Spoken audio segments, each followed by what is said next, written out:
میرے بھائیوں، بہت افسوسناک ایک واقعہ میں آپ کو سناؤں۔ عام طور پر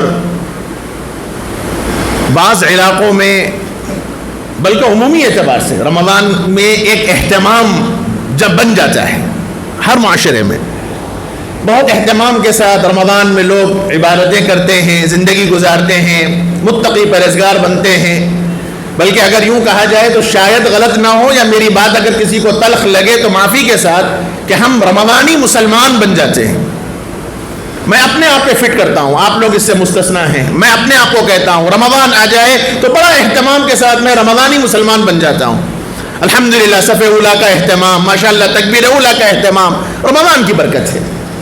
اللہ کرے وہ برکتیں ہماری زندگیوں میں سال بھر زندگی کے ہر لمحے کے اندر رہے۔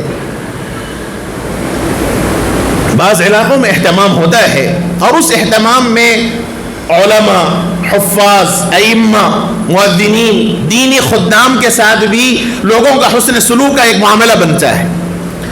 ایسے ہی ایک علاقے کا ایک واقعہ ہے، اور سچا واقعہ ہے، یہ کوئی فرسودہ کوئی بیان کردہ واقعہ نہیں، حقیقی واقعہ ہے۔ بڑے اہتمام سے ایک علاقے میں اماموں کو، مؤذنین کو دعوت دینے کا مزاج تھا۔ تو یہ بات لکھا گیا ہے کہ ایک گھرانے نے اپنی مسجد کے امام صاحب کو دعوت دی، رمضان میں افطار پر بلایا۔ تو وہ آئے، افطار ہوا، اہتمام کیا اس گھرانے نے، جیسا بھی کیا، کھانا وغیرہ ہو گیا۔ اب اس کے بعد بیوی نے اپنے شوہر سے کہا کہ میں ڈرائنگ روم میں ایک جگہ پر کچھ پیسے رکھے تھے، اور اچھی خاصی تعداد میں پیسے تھے، اب وہ پیسے مجھے نہیں ملتے ہیں۔ پورا گھر ڈھونڈا گیا، میاں بیوی دونوں نے ڈھونڈ لیا، لیکن پیسے نہیں ملے۔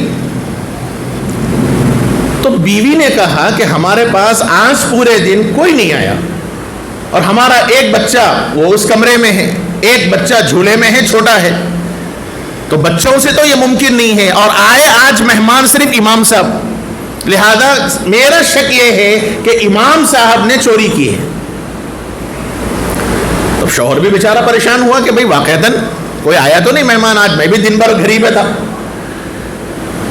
اور بہت تحقیق کر کے، غور و فکر کر کے، سوچ کے، اب جب اس نتیجے پر پہنچے کہ صاحب ہمارے امام صاحب چور ہیں، فیصلہ کر دیا امام صاحب چور ہیں، لیکن شرافت تھی، کچھ ایمانی غیرت تھی، تو یہ سمجھا کہ ڈائریکٹ یا کہ امام صاحب کو پوچھنا مناسب نہیں، ان کی عزت نفس کا مسئلہ ہے، بہرحال احتیاط کرنے لگے، کیونکہ دل میں جب خلش آ جائے، غرض یہ ہے کہ امام پر چوری کا الزام لگا دیا کہ امام صاحب چور ہیں۔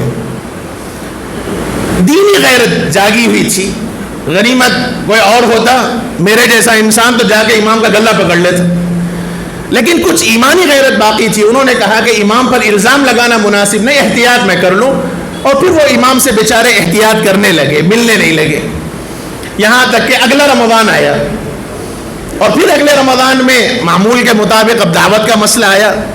بعض علاقوں میں اگر دعوت نہ دی جائے تو برا سمجھا جاتا ہے، خاص طور پہ گاؤں میں ہوتا ہے ایسا۔ تو بیوی سے مشورہ کیا کہ بھئی کیا کرنا چاہیے؟ تو بیوی نے کہا کہ دیکھو جو ہوا سو ہوا، ایک سال گزر گیا، ہم اللہ کے لیے معاف کر دیتے ہیں، امام صاحب کو بلا لیں گے۔ پھر گزارش کی گئی امام صاحب سے، انہوں نے کہا ٹھیک ہے میں آ جاؤں گا۔ امام صاحب آئے، پھر کھانا وغیرہ ہوا۔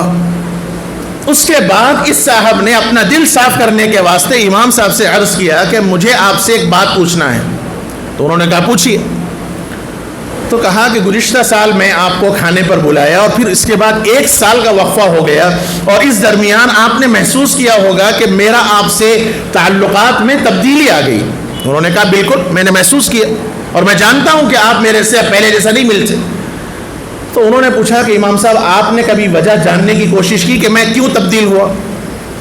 تو انہوں نے کہا کہ بھائی میں نہیں سمجھتا، کیونکہ آپ بڑے آدمی ہیں اور مجھ جیسے چھوٹے لوگوں سے آپ نہیں ملنا چاہتے، اس لیے میں آپ سے احتیاط کرتا رہا۔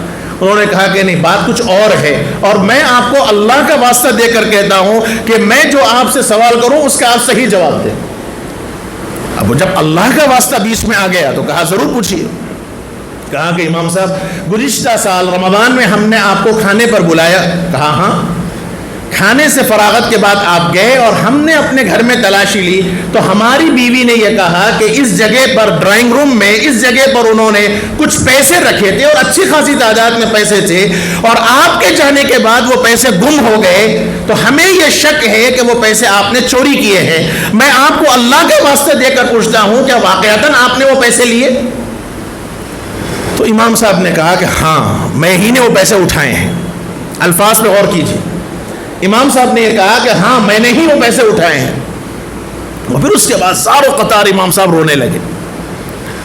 تو اب وہ صاحب امام صاحب کا ہاتھ پکڑ کے کہنے لگے کہ نہیں آپ پریشان نہ ہو سکتا ہے کہ آپ کی کوئی ضرورت تھی ہوگی، اس ضرورت کی وجہ سے آپ نے لے لیا ہوگا، آپ مجھ سے مانگ لیتے تو اچھا ہوتا، لیکن میں پورا سال آپ کو چور سمجھتا رہا۔ تو امام صاحب کی اور ہچکی لگ گئی، ہچکیوں پہ آ کر رونے لگے۔ یہ سچا واقعہ ہے۔ اور پھر اس کے بعد انہوں نے عرض کیا کہ نہیں میں اس لیے نہیں رو رہا ہوں کہ میں آپ کا پیسہ لیا یا میں اقرار کر رہا ہوں، لیکن مجھے رونا اس پر ہے کہ یہ بات صحیح ہے کہ میں نے آپ کے پیسے اٹھائے ہیں، اور جب میں نے دیکھا کہ ڈرائنگ روم میں پیسے رکھے ہیں اور وہ پیسے ہوا کی وجہ سے اڑ نہ جائے تو ادھر ادھر وہ پیسے میں رکھ دوں گا تو ضائع ہوں گے اور آپ پریشان ہوں گے، تو وہ پیسے اٹھا کر میں نے قرآن شریف میں رکھ دیا تاکہ آپ قرآن جب کھولیں گے تو آپ کے پیسے آپ کو مل جائیں گے۔ لیکن آج مجھے رونا اس پر آ رہا ہے کہ پورا رمضان ایک سال گزر گیا اور آپ کو اب تک قرآن کھولنے کی توفیق نہیں ہوئی، اس لیے مجھے رونا آیا۔ اور پھر قرآن کھول کر بتلایا تو سارے پیسے جتنے موجود تھے وہ قرآن کے اندر موجود تھے۔ یہ ہے ہماری ملت کا حال۔ ہم دیندار ہیں، ہم مسلمان ہیں۔ میرے بھائیوں، یہ ایک صرف واقعہ ہے اور سچا واقعہ ہے، لیکن اگر میں آپ امت کا ہر فرد سنجیدگی کے ساتھ تھوڑی دیر بیٹھ کر سوچے، اپنے گھر کے حالات پر میں اور آپ نظر ڈالیں، تو ہم میں کا ہر ایک آدمی سوچ لے کہ میرا گھر کتنا قرآن سے لگا ہوا ہے۔ جہیز میں سب سے پہلے ماں باپ اپنی لڑکی کے واسطے سامان کی فراہمی جب شروع کرتے ہیں، سب سے پہلے قرآن شریف کا ڈبہ خریدتے ہیں، اس احترام سے کہ میری بچی قرآن پڑھے گی یا برکت آئے گی، واللہ اعلم، وہ تو اللہ بہتر جانے۔ لیکن وہ قرآن کا ڈبہ جب الماری پر چڑھتا ہے تو گھر میں کوئی موتا ہوئی تو ہی وہ ڈبہ نکلے گا، الا ماشاءاللہ پڑھنے والے پڑھتے۔ ماں باپ نے کس جذبے سے قرآن دیا، اولاد نے کس جذبے کے ساتھ قرآن کو رکھا۔ جب قرآن سے ہم غافل رہیں گے، قرآن سے ہم دور رہیں گے، تو اسلامی تعلیمات پر ہم کیسے عمل آور ہوگی؟